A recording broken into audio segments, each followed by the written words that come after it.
ഛത്തീസ്ഗഡിലെ കന്യാസ്ത്രീകളുടെ അറസ്റ്റുമായി ബന്ധപ്പെട്ട് നിരവധി വിവാദങ്ങൾ ഇവിടെ തുടർന്നുകൊണ്ടിരിക്കുകയാണ്. ആ സാഹചര്യത്തിലാണ് കേന്ദ്രമന്ത്രി ജോർജ് കുര്യനെ ഒരു വേദിയിൽ അപമാനിച്ചതായി വാർത്തകൾ വരുന്നത്.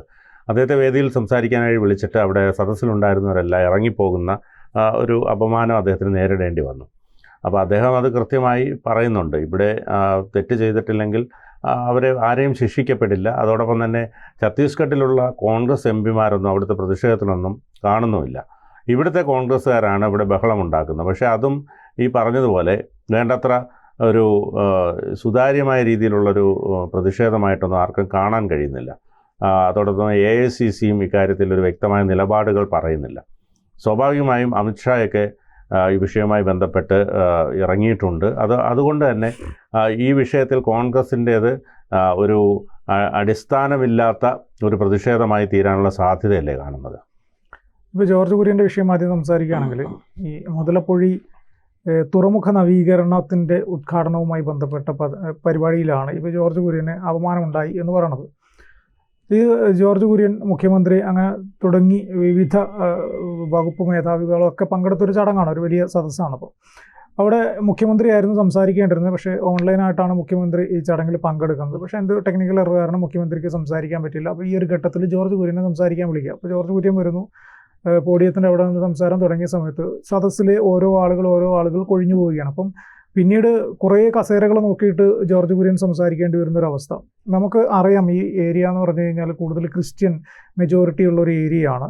ഈ അവിടെ അവരുടെ ഒരു പ്രതിഷേധം, അതായത് കന്യാസ്ത്രീകളെ അറസ്റ്റ് ചെയ്തതുമായി ബന്ധപ്പെട്ടുള്ള ഒരു പ്രതിഷേധം BJPയോട്, കേന്ദ്രമന്ത്രിയോട് കാണിക്കുന്ന ഒരു പ്രതിഷേധമായിട്ടാണ് അവരിതിനെ കാണുന്നത്. അവർ വേറെ ബഹളത്തിനോ കാര്യങ്ങൾക്കോ ഒന്നുമില്ല. സദസ്സിൽ നിന്ന് അവർ വരിയായിട്ട് ഇറങ്ങി പുറത്തേക്ക് പോകുന്നു. പിന്നീട് ഒരു കേന്ദ്രമന്ത്രി പങ്കെടുക്കുന്ന ചടങ്ങിൽ സദസ്സിൽ ആരുമില്ല, കസേരയോട് നോക്കി പ്രസംഗിക്കുക എന്ന് പറയുമ്പോൾ ഒരു അപമാനം തന്നെയാണ് അദ്ദേഹത്തിന് അവിടെ നിന്ന് നേരിട്ട്. പക്ഷേ ഇതിനു മുൻപ് ഇദ്ദേഹത്തെ മാധ്യമങ്ങൾ ഇദ്ദേഹത്തോട് കുറച്ച് കാര്യങ്ങൾ, ഈ കന്യാസ്ത്രീയുടെ അറസ്റ്റുമായി ബന്ധപ്പെട്ടുള്ള കാര്യങ്ങൾ ചോദിച്ച സമയത്ത് അദ്ദേഹം പറഞ്ഞ നിലപാടുകൾ, ആദ്യം ഈ എന്തുകൊണ്ടാണ് ഇവരുടെ അറസ്റ്റ് രേഖപ്പെടുത്തിയിട്ടും അവർക്ക് ജാമ്യം നൽകാൻ സാധിക്കാത്തത്, ജാമ്യം കിട്ടാത്ത വകുപ്പുകൾ, അത്രയും വലിയ വകുപ്പുകൾ എഴുതി ചേർക്കാണ്ടായ കാരണം എന്താണെന്ന് ചോദിച്ചപ്പോൾ പ്രോസിക്യൂഷൻ ജാമ്യത്തെ എതിർത്തിട്ടുണ്ടായിരുന്നില്ല എന്നുള്ളതാണ് ഇദ്ദേഹം ആദ്യം പറഞ്ഞൊരു വാദം. പക്ഷേ പ്രോസിക്യൂഷൻ ശരിക്കും പറഞ്ഞാൽ ജാമ്യ അപേക്ഷയെ എതിർത്തിരുന്നു എന്നുള്ളത് പിന്നീട് റെക്കോർഡിൽ പുറത്തു വന്ന കുറേ കാര്യങ്ങളുണ്ട്. പിന്നീട് ഇദ്ദേഹം ചോദിക്കുന്ന പ്രധാനപ്പെട്ട ഒരു കാര്യം എന്ന് വെച്ച് കഴിഞ്ഞാൽ, എന്തുകൊണ്ട് കേരളത്തിലെ MP മാത്രം ഇവിടെ ധർണയിരിക്കാനും സമരമിരിക്കാനും പാർലമെൻറ്റിന് മുന്നിലേക്ക് എത്തുന്നു, ഈ ഛത്തീസ്ഗഡിലെ ആളുകൾ എന്തുകൊണ്ട്, കോൺഗ്രസിൻ്റെ നേതാക്കൾ എന്തുകൊണ്ട് വരുന്നില്ലെന്ന് ചോദിച്ചാൽ ഒരു എന്താ പറയുക, ഒരു മികച്ച ചോദ്യം എന്ന് തന്നെ നമുക്ക് പറയണം. ആ ചോദ്യത്തിന് കോൺഗ്രസിന് കൃത്യമായിട്ട് ഉത്തരമില്ല. രണ്ടാമത്, കേരളത്തിലുള്ള, ചേട്ടൻ പറഞ്ഞതുപോലെ കേരളത്തിലുള്ള കോൺഗ്രസ് നേതാക്കളും കോൺഗ്രസിൻ്റെ അണികൾക്കും ഇവർക്കും മാത്രമേ ഉള്ളൂ ഈ പ്രതിഷേധം. പക്ഷേ ഈ പുറത്തോട്ട് പോയി കഴിഞ്ഞു കഴിഞ്ഞാൽ ഛത്തീസ്ഗഡിൽ അവർക്കുമില്ല. രാഹുൽ ഗാന്ധി പറഞ്ഞതുപോലെ ഇക്കാര്യത്തിലൊന്നും വ്യക്തമായ തീരുമാനങ്ങളൊന്നും പറയുന്നില്ല. അതുമാത്രമല്ല, കോൺഗ്രസിൻ്റെ ഏറ്റവും വളക്കൂറുള്ള ഒരു മണ്ണ് കൂടിയാണ് കേരളം. അപ്പോൾ കേരളത്തിലുള്ള MP അല്ലെങ്കിൽ കേരളത്തിലുള്ള കോൺഗ്രസ്സുകാർ ഇത്തരത്തിലൊരു പ്രതിഷേധം ഉന്നയിക്കുമ്പോൾ അത് AICC അതിൻ്റെ സീരിയസ്നെസ്സോടുകൂടി അതിനെ എടുക്കേണ്ടതുണ്ട്. ഇതിപ്പോൾ ഒരുമാതിരി ഒരു ഏകപക്ഷീയമായ ഒരു സമരം അല്ലെങ്കിൽ ഏകപക്ഷീയമായ പ്രതിഷേധം എന്ന രീതിയിൽ അത് പോവുകയാണ്. ഇപ്പോൾ കേരളത്തിലൊരു സംഭവം ഉണ്ടാകുന്നു, മറ്റൊരു സംസ്ഥാനത്ത് നിന്ന് ഉള്ളവർ വന്ന് ഇവിടെ ബഹളം ഉണ്ടാക്കിയാലുള്ള അവസ്ഥ എന്തായിരിക്കും? അല്ല, മറ്റൊരു സംസ്ഥാനം എന്ന് പറഞ്ഞു കഴിഞ്ഞാൽ ഇപ്പോൾ കേരളത്തിലുള്ള 2 പേരെയാണ് അവിടെ അറസ്റ്റ് ചെയ്തത് എന്നുള്ളതുകൊണ്ടാണ് കേരളത്തിലുള്ള ഇടതുപക്ഷവും വലതുപക്ഷവും ഒക്കെ ഒരുപോലെ ഈ പറഞ്ഞ സമരരംഗത്തേക്ക് ഇറങ്ങുന്നത്. അപ്പോഴും പക്ഷേ എന്തുകൊണ്ട് ഛത്തീസ്ഗഡിൽ CPMോ ഇടതുപക്ഷത്തിനോ ഒന്നും വലിയ സ്വാധീനമൊന്നും ഇല്ലാത്ത സ്ഥലമാണ്. അപ്പോൾ സ്വാഭാവികമായിട്ടും എന്തുകൊണ്ടാണ് അവിടുത്തെ പ്രതിപക്ഷ സ്ഥാനത്തിരിക്കുന്ന പ്രബല കക്ഷികളായിട്ടുള്ള കോൺഗ്രസ് എന്തുകൊണ്ട് സമരരംഗത്തേക്ക് വരുന്നില്ല എന്നുള്ളതാണ് ഇവർ ചോദ്യം ചോദിക്കുന്നത്. പിന്നെ രണ്ടാമതൊരു കാര്യം, ഇതിനകത്തെ പ്രധാന വിഷയം എന്ന് വെച്ച് കഴിഞ്ഞാൽ ഈ കന്യാസ്ത്രീകളുടെ അറസ്റ്റാണ്. അറസ്റ്റുമായി ബന്ധപ്പെട്ടിട്ട് കേരളത്തിൽ നിന്നുള്ള കേന്ദ്രമന്ത്രിമാരായിട്ടുള്ള സുരേഷ് ഗോപിയും ഈ പറഞ്ഞ ജോർജ് കുര്യനും അവരുടെ പ്രതികരണത്തിന് വലിയ വാല്യൂ ഉണ്ട്. ഈ ജോർജ് കുര്യൻ്റെ പ്രതികരണത്തിന് വലിയ വാല്യൂ ഉണ്ട്. കാരണം ഞാനൊരു ക്രിസ്ത്യാനിയാണ് എന്നൊക്കെ പറഞ്ഞിട്ടുള്ള പ്രസംഗിച്ചിട്ടുള്ള ഒരാളാണ് ജോർജ് കുര്യൻ. ഇതിനു മുന്നേ കേന്ദ്രമന്ത്രി ആകുന്ന ഘട്ടത്തിലൊന്നുമില്ല, അതിന് മുന്നേ അദ്ദേഹം ആ രീതിയിൽ തന്നെ പ്രസംഗിച്ചിട്ടുണ്ട്. ഞാനൊരു ക്രിസ്ത്യാനിയായ BJPക്കാരനാണ് എന്നൊക്കെ അദ്ദേഹം പറഞ്ഞിട്ടുണ്ട്.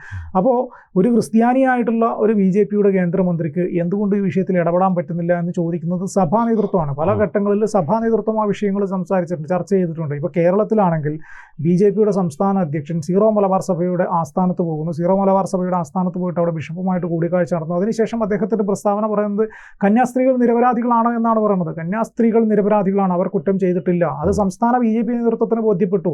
സംസ്ഥാന BJP നേതൃത്വത്തിന് ബോധ്യപ്പെട്ടതുകൊണ്ടാണ് ഞങ്ങൾ ആദ്യം ഷോൺ ജോർജിനെയാണ് പ്രധാനമന്ത്രിയായിട്ട് സംസാരിക്കാൻ വേണ്ടി പറഞ്ഞേക്കാൻ തീരുമാനിച്ചിരുന്നത്. പിന്നീട് വേണ്ട, അനിൽ ആന്റണിയെ വിടാം എന്ന് കരുതി അനിൽ ആന്റണിയെ വിടുന്നു. അനിൽ ആന്റണി പ്രധാനമന്ത്രിയുമായിട്ട് കൂടിക്കാഴ്ച നടത്തിയിട്ട് ഈ വിഷയം കൃത്യമായിട്ട് പ്രധാനമന്ത്രിയെ ബോധ്യപ്പെടുത്തുന്നു. പ്രധാനമന്ത്രി ഈ വിഷയത്തിൽ ഇടപെടാൻ അമിത്ഷായോട് പറയുന്നു. അമിത്ഷാ കേന്ദ്ര ആഭ്യന്തരമന്ത്രിയാണ്. ആഭ്യന്തരമന്ത്രിയെ ചുമതലപ്പെടുത്തുന്നു. ആഭ്യന്തരമന്ത്രി ഇവിടെയുള്ള BJP നേതൃത്വം, അതായത് ശരിക്കും പറഞ്ഞാൽ രാജീവ് ചന്ദ്രശേഖറുമായിട്ട് സംസാരിക്കുന്നു. അതോടൊപ്പം തന്നെ NK പ്രേമചന്ദ്രൻ, ബെന്നി ബെഹനാൻ, അങ്ങനെയുള്ള കുറേ കോൺഗ്രസിൻ്റെയും LDFൻ്റെയുമായിട്ടുള്ള MP മാരുമായിട്ട് ഈ വിഷയം അമിത്ഷാ ഓൾറെഡി ചർച്ച ചെയ്തൊരു വിഷയമാണ്. അപ്പം കേരളത്തിൽ നിന്നുള്ള MP അവരുടെ ആശങ്ക അമിത്ഷായുമായിട്ട് പങ്കുവച്ചിട്ടുണ്ട്. പക്ഷേ ഇതിൻ്റെ പ്രധാനപ്പെട്ട ഒരു പ്രശ്നം എന്ന് വെച്ചാൽ ഇതിപ്പം നിലവിൽ കോടതിയിലെത്തിയിട്ടുണ്ട്. ഇതിന് കേന്ദ്ര നേതൃത്വത്തിന് ഇടപെടാൻ പറ്റും. കാരണം കേന്ദ്ര നേതൃത്വം, കേന്ദ്ര ഗവൺമെൻറ് ഇടപെട്ടിട്ട് ഈ FIR ക്യാൻസൽ ചെയ്യാവുന്നേ ഉള്ളൂ. പക്ഷേ ഇത് ഇങ്ങനെയുള്ള ഒരു കേസായതുകൊണ്ട് അതിന് വളരെ പെട്ടെന്ന് ഇതിൻ്റെ FIR ക്യാൻസൽ ചെയ്യാൻ സാധിക്കില്ല. ഇതിൽ ഇനിയിപ്പോൾ സാധിക്കുന്ന ഒരൊറ്റ കാര്യമേ ഉള്ളൂ, ഇവർക്ക് ജാമ്യം കിട്ടാനുള്ള, അതായത് പ്രോസിക്യൂഷൻ അവരുടെ ജാമ്യാപേക്ഷയെ എതിർക്കാതിരുന്നു കഴിഞ്ഞാൽ സ്വാഭാവികമായിട്ടും അവർക്ക് ജാമ്യം കിട്ടും. ആ പ്രോസിക്യൂഷൻ ജാമ്യാപേക്ഷയെ എതിർക്കാതിരിക്കുക എന്നതാണ് ഇനി ഇവരുടെ പ്രതിഷേധം കൊണ്ട് കാണേണ്ട ഒരു ഫലം. അതിനുശേഷം ഈ ജാമ്യം ലഭിച്ചു കഴിഞ്ഞാൽ അവർ കേരളത്തിലേക്ക്, അവർ തിരിച്ച് നാട്ടിലേക്ക് വരും. പിന്നീട് ഇതിൻ്റെ വാദങ്ങളും മറുവാദങ്ങളും എല്ലാം കഴിഞ്ഞ് വിചാരണയൊക്കെ കഴിഞ്ഞിട്ട് പിന്നീടാണല്ലോ ഇതിൻ്റെ വിധിക്കേണ്ടത്. അതിനു മുന്നേ ഇവർ കുറ്റവാളികളല്ല എന്നുള്ളൊരു കാര്യം ബോധ്യപ്പെട്ടു. ഇതൊരു കള്ളക്കേസാണ്, ഈ കേസിൽ കൃത്യമായിട്ട് ഇവർക്കെതിരെ എവിഡൻസ് ഇല്ല എന്ന രീതിയിലാണ് കാണുന്നതെങ്കിൽ FIR ക്യാൻസൽ ചെയ്യാവുന്നേ ഉള്ളൂ. അതൊക്കെ പിന്നീടുള്ള കാര്യം. ഇപ്പം നിലവിലെ സാഹചര്യത്തിൽ കേരളത്തിലെ ക്രൈസ്തവ സമൂഹവും മിഷണറീസും മൊത്തം പ്രവർത്തിക്കുന്ന ഇവർക്ക് ജാമ്യം കിട്ടുക എന്നൊരു പ്രോസസ്സാണ്. അത് കേരളത്തിലെ BJPയും അതേ ഒരു നിലപാടെടുത്തിട്ടുണ്ട് എന്നാണ് രാജീവ് ചന്ദ്രശേഖറിൻ്റെ സ്റ്റേറ്റ്മെൻറ്റിൽ നിന്ന് നമുക്ക് മനസ്സിലാക്കേണ്ടത്. ഇതിന് ഘടകവിരുദ്ധമായിട്ട് ഛത്തീസ്ഗഡിലെ BJP നേതൃത്വം എടുത്തിട്ടുണ്ട് എങ്കിൽ ഈ രണ്ടുപേരുടെയും വാദങ്ങൾ തമ്മിൽ യോജിക്കാതെ വരും. കാരണം അവിടുത്തെ BJPക്ക് ഒരു നിലപാട്, ഇവിടുത്തെ BJPക്ക് ഒരു നിലപാട്. അപ്പോൾ ഇവർ രണ്ടുപേരുടെ ഇടയിൽ നിന്നിട്ട് കേന്ദ്രത്തിന് മാത്രമേ അതിലൊരു തീരുമാനം എടുക്കാൻ പറ്റൂ. അതുകൊണ്ടാണ് കേന്ദ്രമന്ത്രിയായിട്ടുള്ള ജോർജ് കുര്യൻ ഇങ്ങനെ ഒരു പരിപാടിയിൽ പങ്കെടുക്കുമ്പോൾ ഒരു നിശബ്ദ പ്രതിഷേധം എന്ന നിലയിൽ ഇവിടെയുള്ള ആളുകൾ മുഴുവൻ ഇറങ്ങിപ്പോയത്. ഞാൻ നേരത്തെ സൂചിപ്പിച്ചുള്ള ക്രൈസ്തവ മെജോറിറ്റിയുള്ള ഏരിയയാണ് ഈ പറഞ്ഞ മുതലപ്പുഴ എന്ന് പറയുന്ന സ്ഥലം. അപ്പോൾ അവർക്ക് അവരുടെ പ്രതിഷേധം, ഒരു കേന്ദ്രമന്ത്രി പങ്കെടുക്കുന്ന ഒരു ചടങ്ങിൽ പ്രതിഷേധം അറിയിക്കുക എന്ന് പറഞ്ഞാൽ ഇതൊക്കെ അവർക്കുള്ള മാർഗ്ഗമുള്ളൂ. സ്വാഭാവികമായിട്ടും ഈ ക്രൈസ്തവർക്കിടയിൽ BJPയുടെ ഈ നിലപാട്, അല്ലെങ്കിൽ ഈ ഛത്തീസ്ഗഡിലെ ഗവൺമെൻറ് എടുത്ത ഈ ഒരു തീരുമാനം, ഇവരെ പിടിച്ച് അകത്തിടാനെടുത്ത ഒരു തീരുമാനം കേരളത്തിൽ വലിയ പ്രതിഷേധങ്ങൾക്ക് കാരണമാകുന്നുണ്ട്. അതുകൊണ്ടാണ് പാമ്പ്ളാനി പിതാവിനെ പോലെയുള്ള ആളുകൾ പറയുന്നത് ഇനി കേക്കുമായിട്ട് ആരും അരമനയിലേക്ക് വരേണ്ടതില്ല എന്ന്. ഒരു കയ്യിൽ കത്തിയും മറുകൈയിൽ കേക്കുമായിട്ട് അരമനയിലേക്ക് വരേണ്ടതില്ല. പാമ്പ്ളാനി പറയുന്നത് റബ്ബറിന് 300 രൂപയാക്കാമെങ്കിൽ, അത് വർഷങ്ങൾക്ക് മുമ്പ് പ്രസംഗിച്ചാണ് പാമ്പ്ളാനി. നിങ്ങളുടെ ബുദ്ധിമുട്ടുകൾ ഞങ്ങൾ മാറ്റിത്തരാം, കേരളത്തിൽ നിന്ന് MP ഇല്ല എന്നുള്ള, നിങ്ങൾ MLA ഇല്ല എന്നുള്ള ബുദ്ധിമുട്ട് ഞങ്ങൾ മാറ്റിത്തരാമെന്ന് പാമ്പ്ളാനി മുമ്പ് പറഞ്ഞു. അപ്പം നിലവിൽ രാജീവ് ചന്ദ്രശേഖറിനെ കേരളത്തിലെ BJPയുടെ സംസ്ഥാന അധ്യക്ഷനാക്കിയിട്ട് ഇങ്ങോട്ട് വിടുന്ന ഘട്ടത്തിൽ കേന്ദ്ര നേതൃത്വത്തിന് കൃത്യമായിട്ടൊരു സ്ട്രാറ്റജി ഉണ്ട്. കേരളത്തെ സംബന്ധിച്ചിടത്തോളം കേരളത്തിലെ ഹിന്ദു മെജോറിറ്റി വോട്ടുകൾ കൊണ്ട് വിജയിക്കാൻ സാധിക്കില്ല. പകരം ഇവിടെ BJPക്ക് വിജയിക്കണമെങ്കിൽ മുസ്ലിം വോട്ടുകൾ കിട്ടണം, ക്രിസ്ത്യൻ വോട്ടുകൾ കിട്ടണം.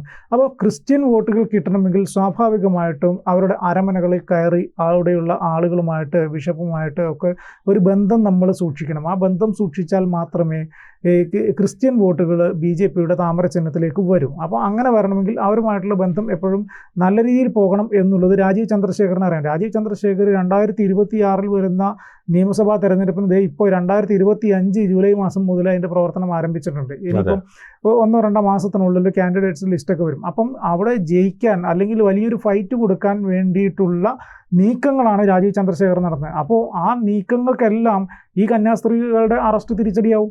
അപ്പോൾ ഈ കന്യാസ്ത്രീകളെ അറസ്റ്റ് ചെയ്ത് അവിടെ വെക്കുക. അപ്പോൾ കേരളത്തിൽ വലിയ പ്രതിഷേധം ഉണ്ടാകുന്നു. സ്വാഭാവികമായിട്ട് ഛത്തീസ്ഗഡിലെ BJP ഗവൺമെൻറ് ആയതുകൊണ്ട് തന്നെ കേരളത്തിൽ ഇങ്ങനെ ഒരു അറസ്റ്റ് വരുന്ന സമയത്ത് ഇവരുടെ പ്രതിഷേധങ്ങൾ, BJPക്ക് ഇപ്പോൾ ക്രിസ്ത്യൻ വോട്ടുകൾ കിട്ടിക്കൊണ്ടിരിക്കുന്ന ഒരു സാഹചര്യം കൂടിയാണ്. കാരണം ഇപ്പോൾ തൃശ്ശൂർ സുരേഷ് ഗോപിയുടെയൊക്കെ വിജയം സൂചിപ്പിക്കുന്നത് ഇത്തരത്തിൽ ക്രിസ്ത്യൻ മേഖല BJPയോട് അടുക്കുന്നതിൻ്റെ സൂചനകളാണ്. അപ്പോൾ ഇതൊരു തിരിച്ചടിയായി വരാനുള്ള സാധ്യത മുന്നിൽ കണ്ടുകൊണ്ടുള്ള പ്രവർത്തനങ്ങളുമായിട്ടായിരിക്കും മുന്നോട്ട് പോകുന്നത്. ആ ഭയമാണ് രാജീവ് ചന്ദ്രശേഖറിന്. അതെ, രാജീവ് ചന്ദ്രശേഖർ ഇവിടെ വരുന്ന നിയമസഭാ തെരഞ്ഞെടുപ്പിൽ സീറ്റുകൾ BJPക്ക് 1-2 അല്ല, സീറ്റുകൾ 2 അക്കം, അതാണ് രാജീവ് ചന്ദ്രശേഖറിൻ്റെ ലക്ഷ്യം. അപ്പം സീറ്റുകൾ നേടിയെടുക്കാൻ ശ്രമിക്കുന്നതിനിടയിൽ ക്രൈസ്തവ സമൂഹത്തെ മനഃപൂർവ്വം BJPയിൽ നിന്ന് അകറ്റി നിർത്താൻ ഈ കന്യാസ്ത്രീകളുടെ അറസ്റ്റ് ഒരു കാരണമാകാനുള്ള സാധ്യതയുണ്ട് എന്നുള്ളത് കൊണ്ടാണ് രാജീവ് ചന്ദ്രശേഖർ ഈ കേസുമായി ബന്ധപ്പെട്ടിട്ട് കേന്ദ്ര നേതൃത്വത്തെ കൃത്യമായിട്ട് കാര്യങ്ങൾ ധരിപ്പിക്കാൻ അനിൽ ആന്റണിയെ പറഞ്ഞുവിടുന്നതും അനിൽ ആന്റണി പ്രധാനമന്ത്രിയായിട്ട് കൂടിക്കാഴ്ച നടത്തുന്നതും പിന്നീടുണ്ടാകുന്ന സംഭവവികാസങ്ങളും. ഇനി ഇപ്പോൾ അടുത്ത ദിവസം തന്നെ ഇവരുടെ ജാമ്യാപേക്ഷ കോടതിയിലെത്തും.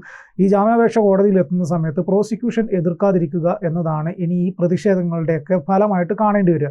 പിന്നീട് FIR ക്യാൻസൽ ചെയ്യുക രണ്ടാമത്തെ കാര്യം. ഇപ്പം നിലവിൽ ജയിലിൽ കഴിയുന്ന 2 കന്യാസ്ത്രീകളെ പുറത്തെത്തിക്കാൻ വേണ്ടി ഇവർക്ക് ചെയ്യാവുന്ന, അല്ലെങ്കിൽ ഈ സമരത്തിൻ്റെ ബാക്കിപത്രമായിട്ട് ഇവർക്ക് ലഭിക്കാവുന്ന ഒരൊറ്റ കാര്യം മാത്രമേ ഉള്ളൂ. അതായത് പ്രോസിക്യൂഷൻ ഈ വാദത്തെ, ജാമ്യാപേക്ഷയെ എതിർക്കാതിരിക്കുക എന്നത് മാത്രമേ ഉള്ളൂ. അത് വരും ദിവസങ്ങളിൽ നമുക്ക് ഇതെന്താണ്, ഈ സമരം ഫലം കണ്ടോ, BJP നേതൃത്വം, കേരള നേതൃത്വം കാണിക്കുന്നതിന് എന്തെങ്കിലും ആത്മാർത്ഥതയുണ്ടോ എന്ന് നമുക്ക് കാണാം.